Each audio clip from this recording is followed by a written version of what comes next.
কিয়ামতের 10টি বড় আলামত। প্রথম পর্ব, ভূমিকা ও দাজ্জালের আবির্ভাব। ভূমিকা। আল্লাহ তাআলা বলেন, নিশ্চয় কিয়ামত আসবেই, এতে কোনো সন্দেহ নেই, কিন্তু অধিকাংশ মানুষ বিশ্বাস করে না। সূরা গাফির 59। কিয়ামত ইসলামের অন্যতম মৌলিক আকিকা।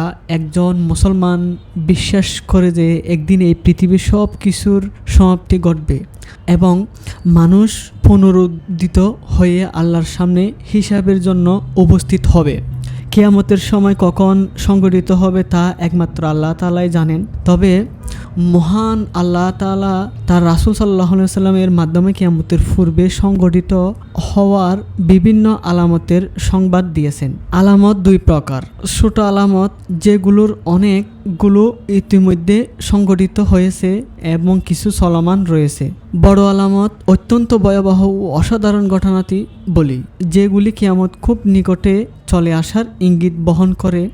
হুযায়ফা ইবনু আসিদ আল গিফারি রাদিয়াল্লাহু তাআলা বলেন, একদিন আমরা কিয়ামত নিয়ে আলোচনা করছিলাম, তখন রাসূল সাল্লাল্লাহু আলাইহি ওয়াসাল্লাম আমাদের কাছে এসে বললেন, তোমরা 10টি নিদর্শন না দেখা পর্যন্ত কিয়ামত সংঘটিত হবে না। অতঃপর তিনি উল্লেখ করেন, দোয়া, দাজ্জাল, দাব্বাতুল আরদ, সূর্য পশ্চিম দিক থেকে উদিত হওয়া, ঈসা ইবনে মারইয়াম আলাইহিস সালামের অবতরণ, ইয়াজুজ মাজুজ, 3টি ভূমি ধস এবং ইয়েমেনের থেকে আগুন বের হওয়া। সহিহ মুসলিম। প্রথম বড় আলামত, দাজ্জালের আবির্ভাব। দাজ্জাল মানব জাতির জন্য সবচেয়ে বড় ফিতনাগুলোর একটি। আদম আলাইহিস সালামের সৃষ্টি থেকে কিয়ামত পর্যন্ত দাজ্জালের চেয়ে ভয়াবহ ফিতনা আর হবে না। রাসূল সাল্লাল্লাহু আলাইহি ওয়াসাল্লাম বলেছেন, আদম আলাইহিস সালামের সৃষ্টি থেকে কিয়ামত পর্যন্ত দাজ্জালের ফিতনার চেয়ে বড় ফিতনা আর নেই। সহিহ মুসলিম। দাজ্জাল শব্দের অর্থ হলো প্রবল প্রতারক, সত্যকে মিথ্যার সঙ্গে মিশিয়ে মানুষকে বিভ্রান্তিকারী। সে একজন মানুষ হবে, সে নিজেকে প্রথমে একজন সংস্কার, পরে নবী এবং শেষ পর্যন্ত খোদা দাবি করবে। অনেক মানুষ তার মিথ্যা অলৌকিক কর্মকাণ্ডে দেখে বিভ্রান্ত হয়ে তাকে অনুসরণ করবে। দাজ্জালের শারীরিক বৈশিষ্ট্য। হাদিসে দাজ্জালের বৈশিষ্ট্য বর্ণিত হয়েছে, যে যুবক হবে তার দেহ হবে সবল ও শীতল, তার কপাল কাফির লেখা থাকবে, তার একটি চোখ অন্ধ বা ক্রুতিযুক্ত হবে, তার চুল হবে কোঁকড়ানো। মুমিন ব্যক্তি, সে লেখা পড়তে সক্ষম হবে, শিক্ষিত বা অশিক্ষিত যাই হোক না কেন। রাসূল সাল্লাল্লাহু আলাইহি ওয়াসাল্লাম বলেন, তার 2 চোখের মাঝখানে কাফির লেখা থাকবে, যা প্রত্যেক মুমিন পড়তে পারবে। সহিহ বুখারী ও সহিহ মুসলিম। দাজ্জালের আবির্ভাব কোথায় হবে? হাদিস অনুযায়ী দাজ্জাল পূর্বাঞ্চলে একটি অঞ্চল থেকে বের হবে। এক বর্ণনায় এসেছে, সে খোরাসানের দিক থেকে বের হবে। খোরাসান বলতে বর্তমান ইরান, আফগানিস্তান এবং মধ্য এশিয়ায় কিছু অঞ্চলকে বোঝানো হয় তাকে। দাজ্জালের অনুসারীরা কারা হবে? দাজ্জালের অনুসারীদের মধ্যে থাকবে অনেক ইহুদি, মুনাফিক, দুর্বল ঈমানের মানুষ, দুনিয়ালোভী লোক, বিভ্রান্ত জনগোষ্ঠী। তবে প্রকৃত মুমিনরা তার প্রতারণা থেকে বেঁচে থাকার চেষ্টা করবে। দাজ্জালের ফিতনা কেন ভয়াবহ? দাজ্জাল মানুষের সামনে এমন সব বিষয় উপস্থাপন করবে যা দেখে মানুষ বিস্মিত হয়ে যাবে। হাদিসে এসেছে, সে বৃষ্টি হওয়ার নির্দেশ দেবে, জমিনে ফসল উৎপন্ন হবে, ধন সম্পদ প্রাচুর্য দেখাবে, জান্নাত ও জাহান্নামের মতো কিছু পরিদর্শন করবে, কিন্তু এগুলো হবে আল্লাহর পক্ষ থেকে মানুষের ঈমানের পরীক্ষা। দাজ্জালের সময়কাল। রাসূল সাল্লাল্লাহু আলাইহি ওয়াসাল্লাম বলেছেন, সে পৃথিবীতে 40 দিন অবস্থান করবে।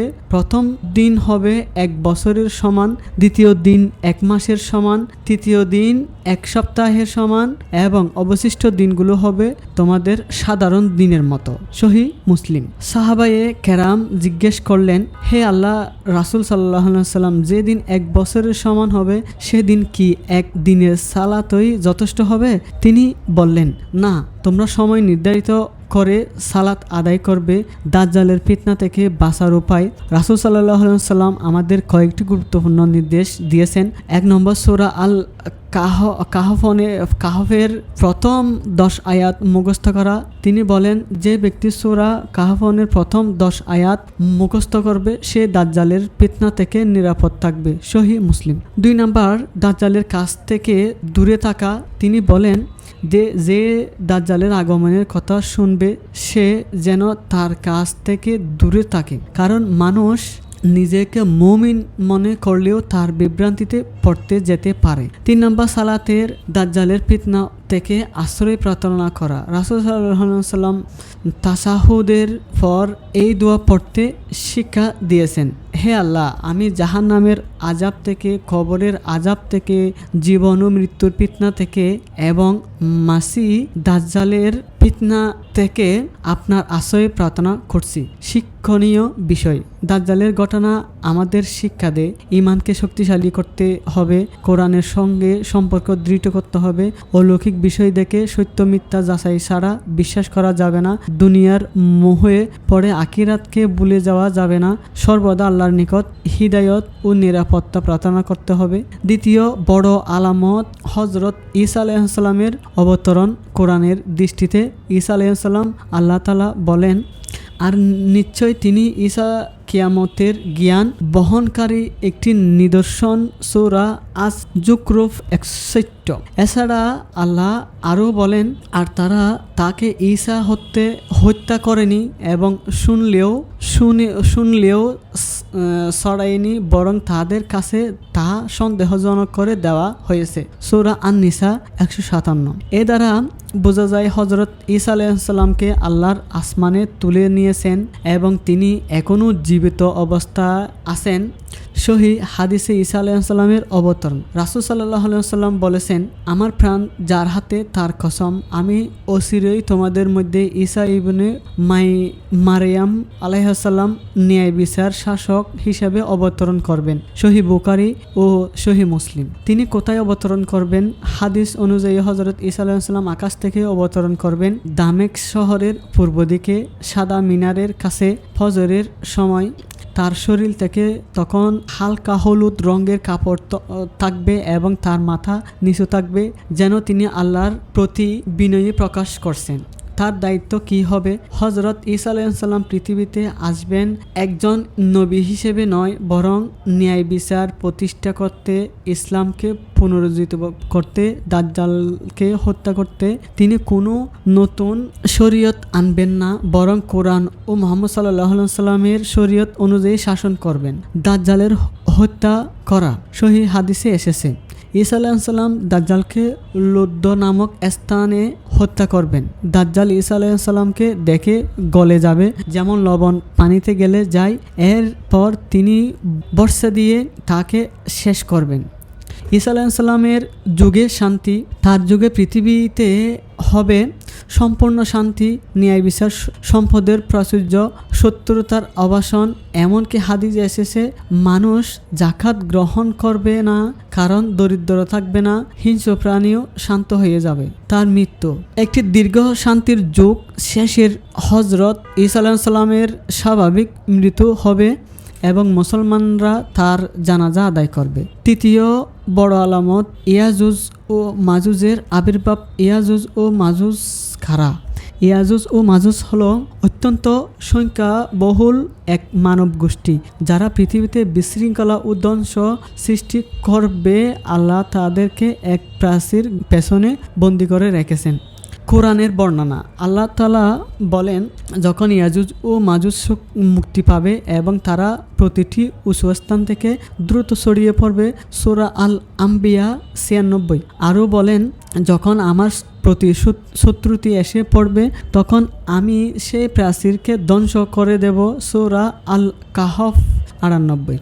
ফুল কারাইন ও প্রাচীর নির্মাণ। কোরআনে বর্ণিত আছে, ফুল কারাইন নামক এক ন্যায়পরায়ণ শাসক তিনি ইয়াজুজ মাজুজের অত্যাচার থেকে মানুষকে রক্ষা করতে একটি লোহার প্রাচীর নির্মাণ করবে।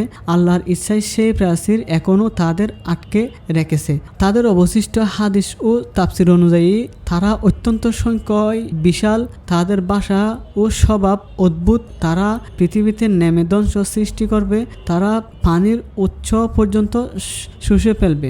মুক্তি পাওয়ার সময় হযরত ঈসা আলাইহিস সালাম দাজ্জালকে হত্যা করার পর আল্লাহ ইয়াজুজ ও মাজুজকে মুক্ত করে দেবেন। তারা দ্রুত পৃথিবীতে ছড়িয়ে পড়বে।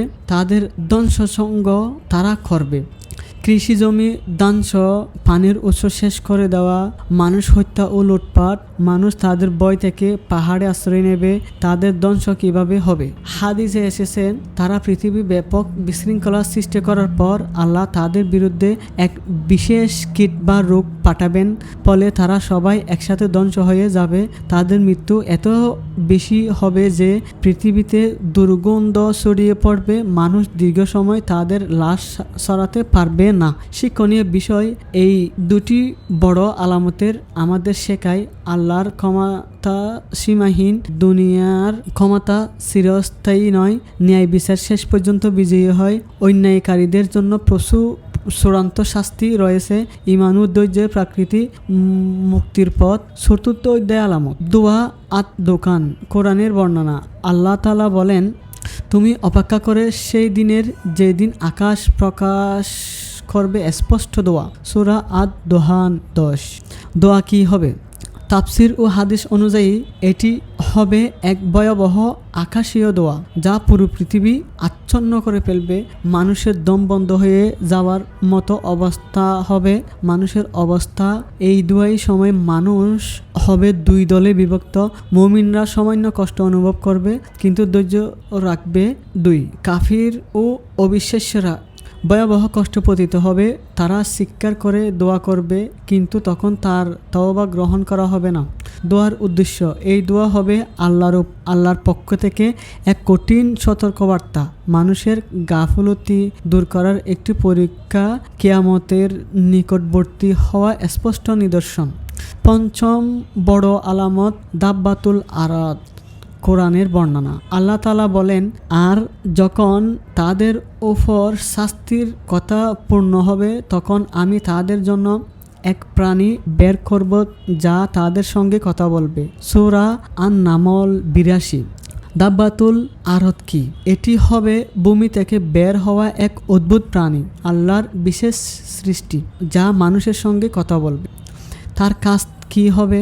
এই প্রাণী করবে মানুষের ঈমান ও কুফরের চিহ্ন নির্ধারণ, মুমিনদের চেহারায় নূর বা চিহ্ন দেবে, কাফিরদের চিহ্নিত করবে। তার আবির্ভাবের সময় হাদিসে অনুযায়ী যখন মানুষ সম্পূর্ণভাবে গাফিল ও ফাসারে লিপ্ত হবে তখন আল্লাহ এই প্রাণীকে বের করবেন। শিক্ষণীয় বিষয়, দাব্বাতুল আরদ আমাদের শেখায় আল্লাহ চাইলে জমিন থেকেও অদ্ভুত সৃষ্টি বের করতে পারেন। মানুষের গোপন অবস্থা প্রকাশ করে দেওয়া হবে, সত্য ও মিথ্যা আলাদা হয়ে যাবে।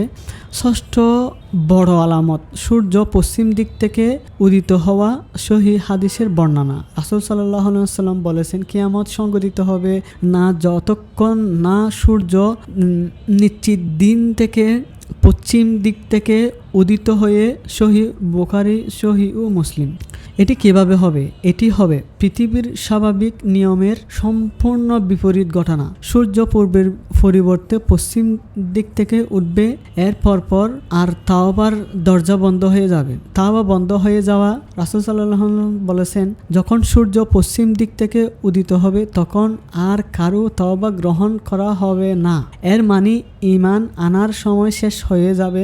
মানুষ তার আর ফিরে আসার সুযোগ পাবে না।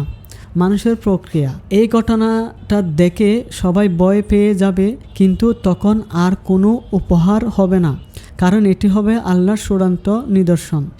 শিক্ষণীয় বিষয়, এই আলামতের আমাদের শেখায় তওবা দেরি করা উচিত নয়। সময় থাকতে ঈমান ও আমল ঠিক করা জরুরি। দুনিয়ার নিয়ম আল্লাহর ইচ্ছায় পরিবর্তন হতে পারে।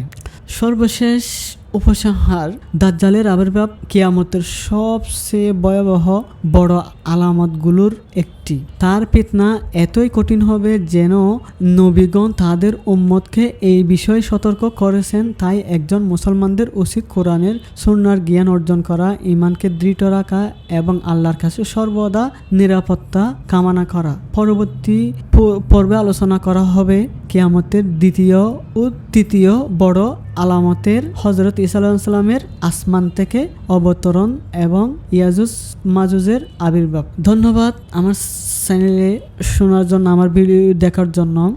সর্বশেষ কথা হলো, এরকম ইসলামিক ভিডিও পেতে চ্যানেলটি লাইক করুন, কমেন্ট করুন, শেয়ার করুন।